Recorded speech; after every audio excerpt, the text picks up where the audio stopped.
Greetings, Rasheed back here with the Showcase. Today we got Misunderstood, Intellectually Known, and all that good stuff. We're going to go into it. Let her tell you a brief history on her success, her triumphs, and all the stuff that comes in between. Let's get into it. Assalamu alaikum. Walaikum salam, Rasheed. How are you? I'm doing good. Let us know. We see you got this this hijab, this scarf wrapped around your head. So obviously you're Muslim. So let us know how long you've been practicing Islam. Okay, well, I was introduced to Islam at the age of 11. So, without telling my age, women never tell her age. Without telling my age, I want to say that it's been about 20 plus. Yeah, 20 We'll leave it at that. Yeah, 20 plus. So we all know you're at least 28, right?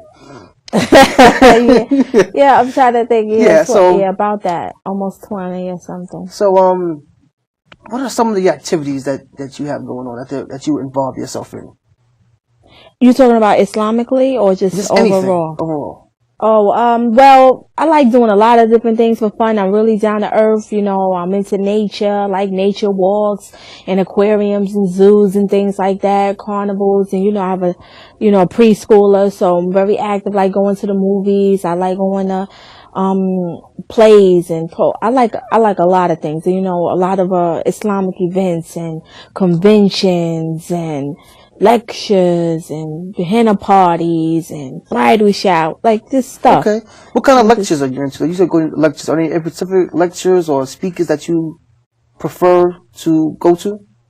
Well, I like lectures that are basically about, anything that's progressive, that can just, that's just going to be good for the soul, like good food for the soul. Want to talk about sisterhood, brotherhood, ways to, make ourselves better, how we can get better as a community and, community issues and things related to us. I'm into a lot of different things. I mean, there are some speakers who boring and I just be like, I really try to avoid those because, I want to go, I want to learn. I don't want to be, and you know what I mean? And falling asleep. So some people, they don't have the gift of gab. They really, shouldn't be giving them talks. Okay.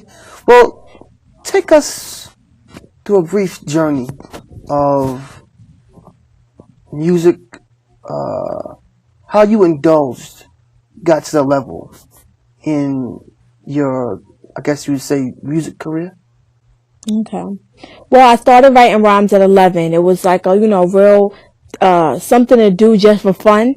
I was attending a private Islamic school and it was boring. So it was something to bring excitement. The school was too strict. It was like needed some type of excitement. So I found myself during the lunch period writing raps and things like that. Cause I said, you know what? Something gotta give. It's just too dry. So I did it. We'd be at the lunch.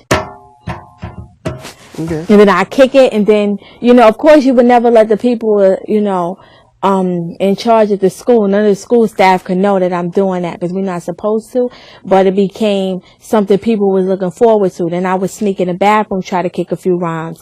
Then in high school, it was like I would rhyme in the classroom and people would get so excited about my raps that the teacher would have to exclusively put away some class time. She would bribe the class by saying, like, if you all finish this project and stuff, then, such and such amount of minutes before the period ends, then, she gets to recite her rap. So, I mean, just doing for years and years underground, battling people. I went to college. I was the first female battle rap champion when I was at Manhattan Community College. Like, I just was doing so much throughout the years. I had a partner, we were a duo. We was going to be the next hottest duo after Salt and Pepper. They didn't have it. They don't normally come out with that many rap duo women. So my journey been long. Once I made a decision, once I seen the success that Lauryn Hill had with the Miseducation of Lauryn Hill, the album. I seen her accolades. I said, you know what? I don't need to, because I was writing like, bull crap, money, drugs, sex, this and that, things I don't even know nothing about, wasn't even really my life, and things like that. Cursing. I said, I want to do what Lauryn Hill does. Look, she's getting accolades. She's winning. I want to do what Common Sense does. I want to do what Tyler Kweli does. And at that time, my manager said to me, they don't make no money. I said, well, they going gold. At that time, platinum was a big thing, but I said, they're going gold. They're selling 500,000 records. We want to sell 500,000 records. We ain't in it for that. That's not gonna, so we had to split, and no one believed in my vision. I went on my own, started doing the same way they have gospel rap. I started doing Islamic rap, for our people, because we didn't have it. And I said, you know what, this is where my heart is. And then I've been doing that ever since. And that in itself has been a journey, ups, downs. I've done street fairs, I've done performances at Rikers Island, men and women's division. I've done plenty of, our Islamic celebrations, Eids. I've done, Showtime, cable, documentary cover girls. I've done like so much stuff, tour the UK, Ireland, Paris, Sweden, just so much. So it's just been a progression up and down, dealing with critics, dealing with the men, what they gotta say, dealing with the women, what they gotta say, trying to represent for us, still trying to be fashionable, still trying to, only getting pennies, sometimes getting support, not getting support. So it's a long journey, long road. We like 5 CDs, and I done did about 5 or so CDs. And, now I'm just trying to broaden my audience. So I'm just making a little change, just to get some new fans. Okay, well, would you say musically, music has advanced your Islam, or has Islam advanced your music? How do those two join together? How do they mesh? Well, I would have to say, I think that a lot of my music is a reflection of my reading and my learning, my knowledge of Islam. And sometimes it keeps me on my toes, because when I know I'm going to have to bring something to the public, which people are going to scrutinize, or people are going to listen, some people are going to take as like gospel, I have to make sure my stuff is correct. So it's like researching, checking all my checking all the facts to make sure that when I put the stuff out, that is correct. So it gives me like work to do. And it's like if I do a CD and I make a song and I do the song about Ramadan and I put it out, and then the next Ramadan song I make, I gotta now say something different that I didn't say the last CD. So now I have to look for something else, or dig deeper, or think deeper, or to come up with it. So I definitely won't say that my music has that Islam. I mean, I wouldn't either that way that you phrase it. I wouldn't quite pick those words per se. How I'm saying that I incorporate it, I think is a better reflection, because I could always be better in my Islam, and maybe me being better would mean that I wasn't doing music per se. Okay. Any projects? I know you said you got 5 albums out. Are you doing anything new, or are you just trying to refresh those? Oh, well, right now I'm working on my album. It's untitled. Original song, original beats. It's I don't have a title. I have some ideas for some things I may want to name it, but I've just been working in the studio and just trying to create good music, trying to build my buzz, trying to think about what things are relevant to me to write about, what are some things people might want to hear about, what's the direction that I want to go. So I'm really excited about my new project. I want to do some, new videos, and Okay. and I also, at some point want to release my book because, you know, it's halfway done, and at some point I would like to put it out. So the new stuff is coming. I'm just real hush hush about it, but I've still been trying to record a little promotional mixtape stuff just so people, while they're waiting, they can have something to listen to. So whenever I hear a record, it's a big record, I'm gonna jump on that. All right. Now, you just did a song. You just did a video for Black History Month. Do you want to touch on that just for a brief minute, and what inspired you to really put that together? Well, I didn't just do the video. You did the video, Rasheed.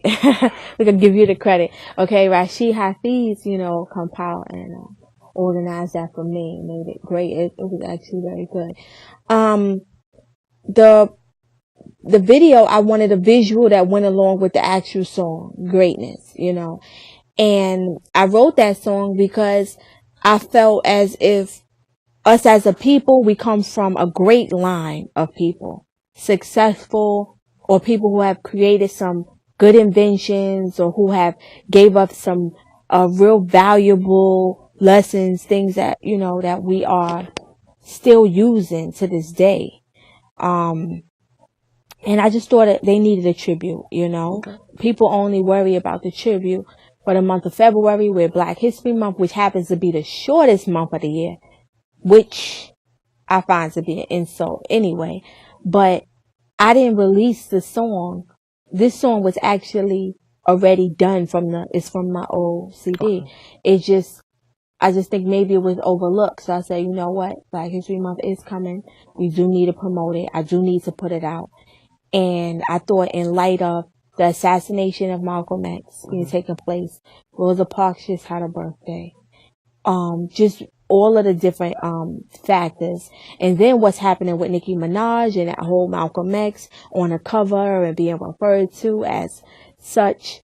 I felt like, you know, that this is how you pay tribute to the people who were contributing to our society, the way I'm doing it, not by, you know, calling them N words, not by making memes that like make jokes or poke fun at them.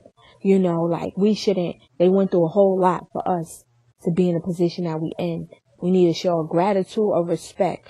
And, you know, is it okay to joke? I like to make jokes, but we shouldn't make jokes about Emmett Till and what happened with him. Or people shouldn't use him in their rap songs to make a hot line, and it's not in a good context. Okay.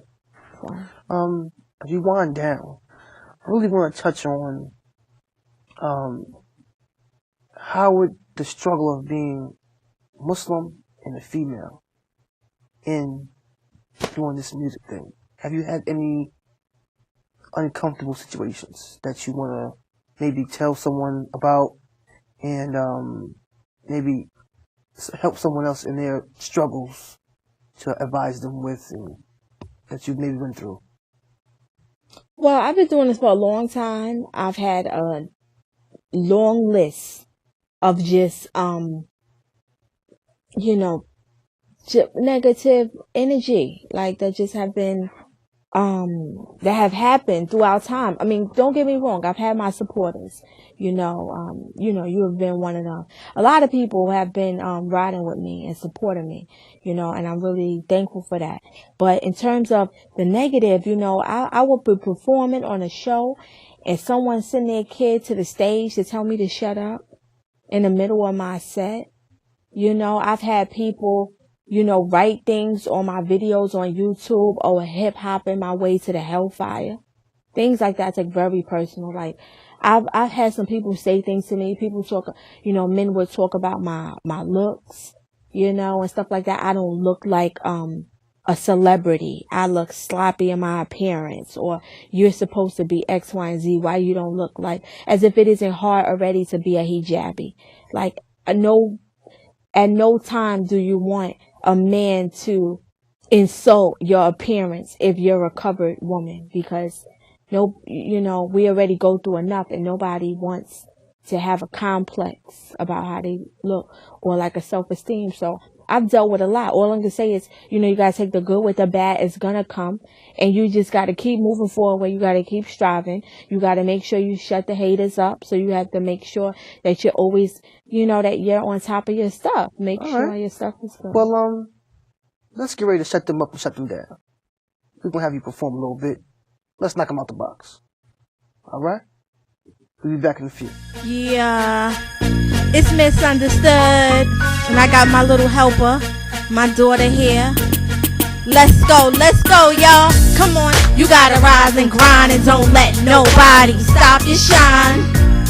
You gotta rise and grind and don't let nobody stop your shine. You gotta rise and grind and don't let nobody stop your shine. You gotta rise and grind and don't let nobody stop your shine. People don't know something, they'll speculate. If they think they know something, they'll fabricate. And if they know something, they'll just hate. But you gotta make it happen for you anyway. Make a move that makes a difference. Stop worrying about people, leave it to the senses. Show your strength like a gymnast, and if you have to, mix it up like a chemist. Just make sure your goals are no limit. Shortcut or not, just handle the business. Show your skills like tennis and get back up the fight when they think you finished. What? You gotta rise and grind and don't let nobody stop your shine. What? You gotta rise and grind and don't let nobody stop your shine. You gotta rise and grind and don't let nobody stop your shine. You gotta rise and grind and don't let nobody stop your shine. Shine so people see their way through the dark. Don't be afraid to put the horse for the cart. People gonna judge you, but they don't know your heart. Another day, another dollar, another start to make your bite louder than your bark. You gotta be authentic, be humble, be smart. Take no days off, you gotta get that bread. Who cares about sleep? Sleep when you're dead. Don't keep calm, you gotta get excited. Make your presence known so you don't feel slighted. And don't let fear interfere with the woman or the man in the mirror. Let's go. You gotta rise and grind and don't let nobody stop your shine. Yes, you gotta rise and grind and don't let nobody stop your shine. You gotta rise and grind and don't let nobody stop your shine. You gotta rise and grind and don't let nobody stop your shine. One time for the kids. You gotta rise and grind, don't let nobody stop your shine.